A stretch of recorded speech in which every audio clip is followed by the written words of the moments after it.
Добрый день, друзья!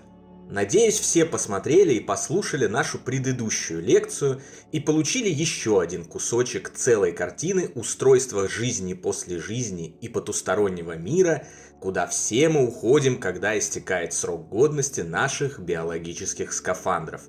Если нет, нагоняйте. Материал становится интереснее, глубже и сложнее с каждым видео.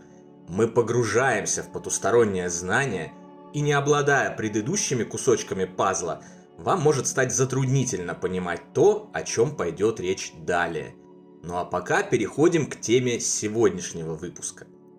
«Пока сам не увижу, не поверю», говорят иногда люди, когда речь заходит о жизни после жизни и тонком, духовном мире, в котором ныне живут наши ранее усопшие родные и любимые. Проблема в том, что наяву увидеть тонкий мир и живущих в нем духов на текущей ступени эволюции биологического тела человека при помощи его биологических же органов чувств, глаз, для абсолютного большинства весьма затруднительно и почти невозможно. Причина этого кроется в том, что вся материя, из которой состоит область духовного и населяющие ее существа, колеблется, то есть, как выражаются разного рода духовные гуру, вибрирует на других частотах. Чтобы увидеть тонкий мир, нужно находиться в резонансе с колебаниями атомов его конкретной обозреваемой и воспринимаемой части. Как телевизор, чтобы получить сигнал хорошего фильма и качественное изображение в Full HD, должен быть настроен строго на частоту канала, который транслирует этот фильм, так и наше существо должно быть настроено на частоту мира, который мы наблюдаем и с которым имеем возможность взаимодействовать. Мы же пока проживаем в той части сущего, которая находится в антирезонансе с материей более высоких вибраций. Если задуматься, в этом нет ничего странного или удивительного. Думая об устройстве Вселенной, мы ограничиваем себя пространственным мышлением, потому что здесь, на Земле, привыкли мыслить исключительно метрами и километрами, географическими пространствами и в 3 измерениях. Поэтому и космос вокруг нас мы измеряем расстояниями от одной звезды до другой, от одной планеты до другой. Но Вселенная и все существующее в ней распространяется не только вширь, но и, грубо выражаясь, вглубь, по частотам вибраций материи, от более плотной к более тонкой, ажурной, разреженной и быстро вибрирующей. Поэтому, собственно, тонкий мир и называется тонким. Справедливости ради, стоит сказать, что этот термин не вполне корректен, так как относительно нашего, грубого и плотного, в связи с огромным количеством частот вибраций, существуют миры более тонкие, менее тонкие и совсем тонкие. Но все они для нас и нашего бодрствующего биологического сознания пока недоступны и невидимы.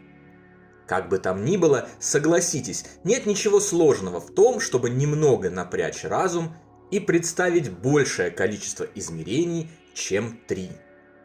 Когда земное тело достигнет своего предела, наша душа, или вернее будет сказать комплект тонких тел, но об этом поговорим отдельно чуть позже, будет освобождена от оков плотного тела и вернет себе более высокую частоту вибраций, за счет чего сможет не только переехать в тонкий мир, обозревать его, но и всячески взаимодействовать с ним, ведя там полноценную жизнь, наполненную интересной деятельностью и новыми открытиями.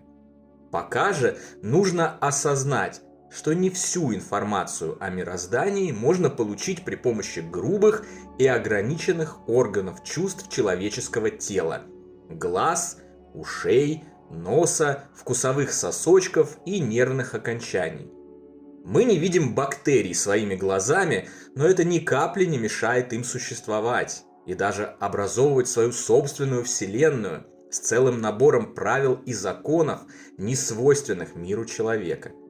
Мы не видим вирусов, инфракрасного, рентгеновского, ультрафиолетового излучений, не слышим ультразвука. Много есть всего, что недоступно нашим органам чувств. И тем не менее, все это прекрасно существует. Более того, существовало задолго до нашего появления здесь и замечательно будет существовать даже тогда, когда человечество исчезнет с лица Земли. Так почему некоторые отказывают в существовании духовному миру и духом его населяющим только лишь потому, что им не выпала возможность наблюдать их физическими глазами? Мы даже воздуха не видим, а он есть. И не только есть, а в прямом смысле слова ежесекундно обеспечивает продолжение нашей жизни на Земле. Попробуйте-ка не верить в воздух. Да что говорить, стоит поднять глаза к небу, увидеть миллиарды галактик и триллионы звезд, эту великую и великолепную бесконечность и это бесконечное разнообразие, которое даже вообразить и объять мыслью невозможно, как сразу же становится ясна откровенная глупость напыщенных утверждений, что ничего кроме физического мира не существует, а кроме нас во Вселенной больше нет жизни. Конечно же есть. Огромное, беспредельное множество всего есть за пределами человеческого восприятия и нашего текущего места пребывания. Это очевидно просто с первого взгляда. По сути, чтобы понимать это, вам даже не нужны никакие доказательства. Это наглядная и простейшая очевидность. Аксиома. Чтобы увидеть тонкий, или как его еще называют, загробный мир, нужно просто осознать эту очевидность. Как только вы это сделаете, духовный мир сам начнет раскрываться вам навстречу, предлагая вам уверенные доказательства своего существования.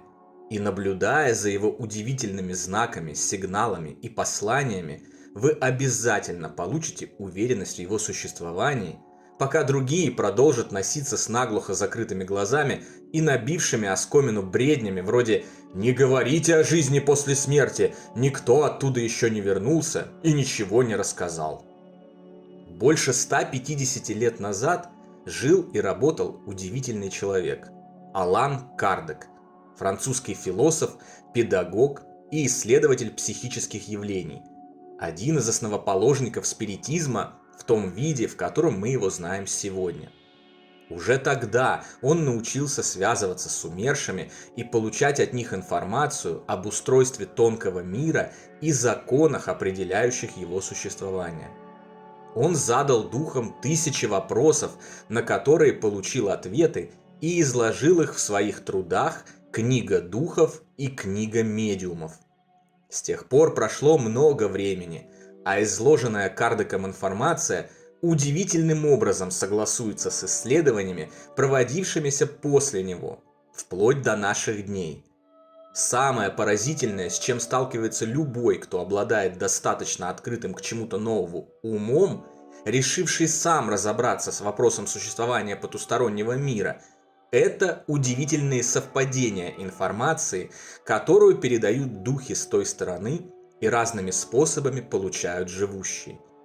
Эта информация может быть получена сотни, тысячи лет назад или сегодня, прийти из разных частей света, никак не связанных между собой, от разных, независимых друг от друга людей. Она может являться частью исследования в области медицины и околосмертных переживаний, поступить от медиума, экстрасенса, ясновидящего или прийти через запись голосов на пленке посредством инструментальной транскоммуникации.